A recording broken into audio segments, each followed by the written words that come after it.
నిజమైన ఆనందం అంటే ఏంటి? జీవితంలో శాశ్వత సంతోషాన్ని ఎలా పొందాలి?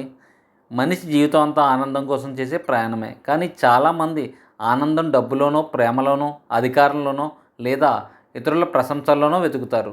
అవి కొంతకాలం సంతోషాన్ని ఇవ్వచ్చు, కానీ శాశ్వతమైన ఆనందాన్ని ఇవ్వలేవు. నిజమైన ఆనందం బయట ప్రపంచంలో కాదు, అది మన మనసులో ఉంది. మనకున్న దాని పట్ల కృతజ్ఞత, మంచి ఆరోగ్యం, ప్రేమతో కూడిన సంబంధాలు, సేవాభావం మరియు ప్రశాంతమైన మనసే ఇవే నిజమైన ఆనందానికి మూలం. ప్రతిరోజు కొంత సమయం ధ్యానం చేయండి. మీ ఆలోచనలను గమనించండి. గతాన్ని వదిలేయండి. భవిష్యత్తు గురించి అతిగా ఆందోళన పడకండి. ఈ క్షణం సంపూర్ణంగా జీవించడం నేర్చుకోండి.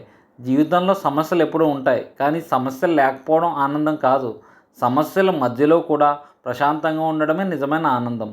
మీ జీవితంలో ఒక అర్థవంతమైన లక్ష్యాన్ని ఏర్పరచుకోండి. ఇతరులకు సహాయం చేయండి. చిన్న చిన్న విషయాల్లో కూడా ఆనందం చూడడం అలవాటు చేసుకోండి.